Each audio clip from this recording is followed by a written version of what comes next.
Hi all எல்லாரும் எப்படி இருக்கீங்க? Welcome back to our channel. ரொம்ப நாள் கழித்து உங்கள் எல்லார்கிட்டயும் பேசுகிறதே எனக்கு ரொம்ப சந்தோஷம். அண்ட் இனிமேல் வந்து நான் எவ்ரி வீக் ஒரு லாங் வீடியோ அப்லோட் பண்ணலான்னு சொல்லி யோசிச்சிருக்கேன். ஆம், இந்த வீடியோ வந்து ரொம்ப ஸ்பெஷல். ஏன்னா போன வாரத்தில் நம்மளோட சேனலில் வந்து 1000 சப்ஸ்கிரைபர்ஸ் வந்திருந்தாங்க. ஸோ ரொம்ப ஹாப்பியாக இருந்துச்சு. ஆக்சுவலாக எனக்கு வந்து ஒரு சப்ஸ்கிரைபர் கவுண்ட்டுமே வந்து ரொம்ப எக்ஸைட்டிங்காக ஃபீல் ஆகும். வந்து பார்க்கும்போது ஒரு சப்ஸ்கிரைபர் இன்க்ரீஸ் ஆயிருந்தா எனக்கு அப்படியே ரொம்ப ஹாப்பியாக ஃபீல் ஆகும்.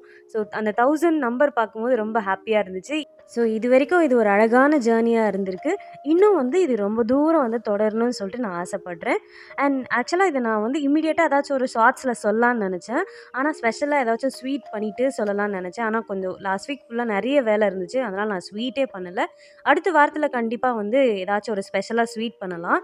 நான் வந்து சேமியா கேசரி பண்ணலாம், இல்லைன்னா வந்து பைத்தம்பருப்பு பாயசம் பண்ணலாமா, இல்லை வந்து ஃபீர்னி பண்ணலாமான்னு யோசிச்சிருக்கேன். நீங்கள் வந்து எந்த ஸ்வீட் பண்ணலான்னு சொல்லிட்டு கமெண்ட்டில் சொல்லுங்கள். நம்ம அந்த ஸ்வீட் வந்து ட்ரை பண்ணலாம். ஓகேயா? அண்ட் மறுபடியும் உங்கள் எல்லாருக்கும் ரொம்ப தேங்க்யூ. உங்கள் எல்லாரோட லவ் அண்ட் சப்போர்ட்க்கு ரொம்ப நன்றி. And keep me in your prayers.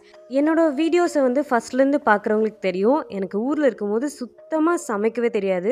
சொல்லப்போனால் நான் சமையல் கட்டு பக்கமே போனதில்லை. ஆக்சுவலாக வீட்டில் சமைக்க சொல்லுவாங்க, ஆனால் எனக்கு பெருசாக இன்ட்ரெஸ்ட்டே இருந்ததில்லை சமைக்கிறதுக்கு. இங்கே வந்ததுக்கப்புறம் தான் நான் வந்து சமைக்கவே கற்றுக்கிட்டேன். நிறைய டைம் நான் யோசிச்சிருக்கேன், நமக்கு ஒரு சாம்பார் கூட வைக்க தெரில, ஒரு காரக்குழம்பு கூட பண்ண தெரியல, நம்மளாம் பெருசானா என்ன பண்ணுவோம் அப்படிலாம் வந்து ஊரில் இருக்கும்போது யோசிச்சிருக்கேன். ஆனால் சமையல் வந்து நம்ம நினைக்கிற மாதிரி அவ்வளோ கஷ்டமான விஷயம்லாம் இல்லைங்க. அதான் சொல்லுவாங்கள்ல, நமக்கு எந்த ஒரு விஷயம் பண்ணாலும் அதை வந்து ஒரு பேஷனேட்டாக பண்ணால் அது வந்து ஈஸியாக கற்றுக்கலாம் அப்படின்னு சொல்லிட்டு. அந்த மாதிரி தான் இங்கே வந்ததுக்கப்புறம் நான் வந்து சமையலை வந்து ரொம்ப ஆசையாக பண்ண ஆரம்பித்தேன். அதனால் வந்து அது ஈஸியாக எனக்கு வந்து தெரிஞ்சிருச்சு. ஸோ நீங்கள் யாராச்சும் வந்து சமைக்கிறது ரொம்ப கஷ்டம், அது வராது அப்படிலாம் யோசித்து பயந்துட்டு இருந்தீங்கன்னா, சீரியஸாக சமையல் அவ்வளோ கஷ்டம்லாம் கிடையாது. You have to do it with fashion. அது மேலே ஒரு வந்து அன்பு இருக்கணும் நம்ம பண்ணுற வேலை மேலே. அது எதுவாக இருந்தாலும் சரி, படிக்கிறதா இருந்தாலும் சரி, படிக்கும்போது கூட ஆசையாக படித்தோம்னா அது ஈஸியாக நம்ம மெமரியில் போய் ஸ்டோர் ஆகும். ஏன் இவ்வளோ கான்ஃபிடென்ட்டாக சொல்கிறேன்னா, சமையல் பற்றி ஒன்றுமே தெரியாத எனக்கே வந்து நான் இவ்வளோ சீக்கிரம் கற்றுக்கிட்டேன்னா, நீங்களாம் ரொம்ப சீக்கிரமாகவே கற்றுப்பீங்க. அண்ட் இன்னொரு விஷயம் நான் கேட்கணும்னு நினச்சேன். நம்மளோட சேனலில் என்ன மாதிரி வீடியோஸ் இப்போ வந்து எக்ஸாம்ஸ்க்கு எப்படி படிக்கிறது, அது ரிலேட்டடாக வீடியோஸ் வேணுமா, இல்லை மெஹந்தி ரிலேட்டடாக வீடியோஸ் வேணுமா, இல்லை ரெசிபீஸ் அதிகமாக வேணுமா, இல்லை அபுதாபியில் இருக்க பிளேசஸ் ரிலேட்டடாக வந்து வீடியோஸ் வேணுமா அப்படின்னு சொல்லிட்டு உங்களோட கமெண்ட்ஸை சொல்லுங்கள். உங்களோட எல்லா கமெண்ட்டையும் நான் ரொம்ப வேல்யூ பண்ணுறேன். ஏன்னா சம்டைம்ஸ் வந்து வீடியோ போடவே தோணாது, சம்டைம்ஸ் சமைக்கவே தோணாது. அப்படி இருக்கும்போது யாராச்சும் ஒருத்தர் வந்து சூப்பர் குட்டுன்னு கமெண்ட் பண்ணியிருந்தாங்கன்னா எனக்கு அது ரொம்ப மோட்டிவேட்டிங்காக இருக்கும். இல்லை நம்ம வந்து அடுத்து ஏதோ ஒரு வீடியோ போடணும், அடுத்து ஏதாச்சும் பண்ணணும் அப்படின்னு சொல்லிட்டு அந்த ஒரு குட்டி கமெண்ட் வந்து எனக்குள்ளே வந்து அவ்வளோ ஒரு பாசிட்டிவிட்டியை வந்து க்ரியேட் பண்ணும். ரொம்ப எங்கேஜிங்காக இருக்கிறதுக்கு வந்து எனக்கு ரொம்பவே ஹெல்ப் பண்ணியிருக்கு. அதனால தான் வந்து நான் எல்லா வீடியோவில் வந்து உங்களோட கமெண்ட்ஸ்க்காக எதிர்பார்ப்பேன். ஸோ இந்த வீடியோவிலும் கமெண்ட் பண்ணுங்கள்.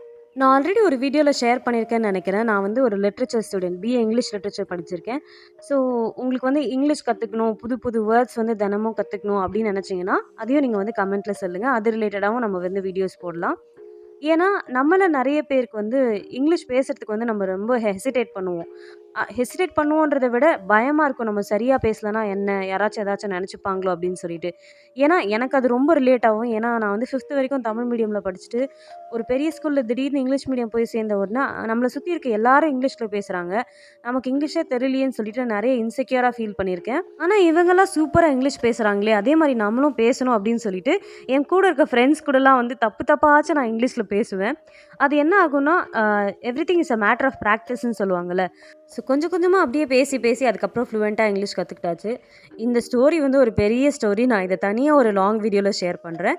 ஸோ அந்த மாதிரி புது புது வேர்ட்ஸ் கற்றுக்கணும், வொக்காபுலரிஸ் கற்றுக்கணும், இங்கிலீஷை வந்து என்ஹான்ஸ் பண்ணணும்னு நினச்சிங்கன்னா அதையும் நீங்கள் கமெண்ட்டில் சொல்லுங்கள். அது ரிலேட்டடாகவும் வந்து நம்ம ஷார்ட்ஸில் வந்து நான் ஷேர் பண்ணுறேன். இந்த வீடியோ வந்து நான் ஈவினிங் 6 மணிக்கு மேலே தான் ஷூட் பண்ணேன். ஸோ ஈவினிங் நல்லா சூடாக டீ போட்டு குடிச்சிட்டு நைட் டின்னருக்கு வந்து தோசையும் சாம்பாரும் பண்ணிக்கலாம் அப்படின்னு சொல்லிட்டு, மத்தியானமாக சரி மைண்ட் ரிலாக்ஸ் பண்ணலான்னு சொல்லிட்டு மேட்ச் பார்க்கலான்னு சொல்லிட்டு மேட்ச் வச்சேங்க. ரிலாக்ஸ் பண்ணலான்னு போய் மேட்ச் பார்த்தா மன உளைச்சல் ஆனது தான் மிச்சம். சரின்னு சொல்லிட்டு அதை க்ளோஸ் பண்ணிவிட்டு அப்புறமா தான் நான் வந்து வீடியோவே எடுக்க ஆரம்பித்தேன். இவ்வளோ நேரம் பேசிகிட்டு இருந்தது ரொம்ப சூப்பராக இருந்துச்சு. இதே மாதிரி எவ்ரி வீக் நான் வந்து அந்த வீக்கில் கற்றுக்கிட்ட புது வேர்ட்ஸ், இல்லை ஏதாச்சும் புக்ஸ் படிச்சேன்னா அதோட ரிவ்யூஸ், இல்லை படம் பார்த்தேன்னா அதோட ரிவ்யூஸை வந்து நம்ம டிஸ்கஸ் பண்ணலாம். அண்ட் பிடிச்ச பாட்டு, பிடிச்ச படம், நம்ம சின்ன வயசில் வந்து செரிஷ் பண்ண மெமரிஸ்ன்னு சொல்லி எல்லாமே நம்ம நிறைய பேசலாம். சாங்குன்னு சொன்னதும் இது எனக்கு ஸ்ட்ரைக் ஆச்சு. நான் வந்து எப்படின்னா ஃப்ரெண்ட்ஸோட குரூப் சேட்டில் இருப்போம்ல, அப்போ வந்து தமிழ் சாங்ஸை வந்து இங்கிலீஷில் ட்ரான்ஸ்லேட் பண்ணிவிட்டு அதை வந்து கண்டுபிடிக்கணும். ஆக்சுவலாக இது ரொம்ப இன்ட்ரெஸ்டிங்காக இருக்கும். நீங்கள் இதை ட்ரை பண்ணியிருக்கீங்களான்னு சொல்லிட்டு கமெண்ட்டில் சொல்லுங்கள். எக்ஸாக்டாக அந்த லைன்ஸை ட்ரான்ஸ்லேட் பண்ணலனா கூட அந்த ஆப்போசிட் பர்சனுக்கு புரிகிற மாதிரி வந்து ட்ரான்ஸ்லேட் பண்ணணும். ஸோ இது ரொம்ப ஃபன்னியாக இருக்கும். சம்டைம்ஸ் வந்து தப்பாக லிரிக்ஸை ட்ரான்ஸ்லேட் பண்ணி ஃபன்னியாலாம் முடிஞ்சிருக்கு. இது வந்து எங்கள் ஹாஸ்டலில் ஸ்டடி ஹாலில் வந்து போர்டில் ஒரு டைம் நாங்கள் வந்து எழுதி விளையாடிட்டு இருந்தோம். ஆக்சுவலாக நாங்கள் ரொம்ப நேரமாக சத்தம் போட்டு சிரித்து விளையாடிட்டு இருக்கோம். ஆனால் சிஸ்டர் வந்து ஜன்னல் வழியாக பார்த்துட்ருக்காங்கன்றது கூட எங்களுக்கு தெரியல. அப்புறம் இந்த இங்கிலீஷ் டிபார்ட்மெண்ட்டே இப்படி தான், அடங்கவே மாட்டாங்க அப்படி இப்படின்னு சொல்லி ரொம்ப நேரம் திட்டிட்டு பனிஷ்மெண்ட்டாக ஸ்டடி ஹால்லேருந்து வெளியே போய் யார்டில் உட்கார வச்சு ஃபேன் இல்லாமல் கொசுக்கடியில் தான் உட்காந்துருந்தோம் அன்றைக்கி நைட்டு. ஆனால் ரொம்ப சிரிப்பாக இருந்துச்சு, மறக்கவே முடியாது. நீங்களும் வேணால் உங்கள் ஃப்ரெண்ட்ஸ் கூட இதை ட்ரை பண்ணி பாருங்கள், சூப்பராக இருக்கும். இதே மாதிரி ஒரு சூப்பரான வீடியோவில் அடுத்த வாரம் உங்களை பார்க்குறேன். அது வரைக்கும் பாய். நல்லா சாப்பிடுங்க, நல்லா படிங்க, நல்லா தூங்குங்க அண்ட் ஹாப்பியாக இருங்க. எது பண்ணாலும் நம்மளோட பெஸ்ட்டை நம்ம பண்ணால் கடவுள் வந்து மீதியை பார்த்துப்பாரு. Do your best and God will take care of the ரெஸ்ட்ன்னு சொல்லுவாங்களே, அந்த மாதிரி. ஓகே, பாய்.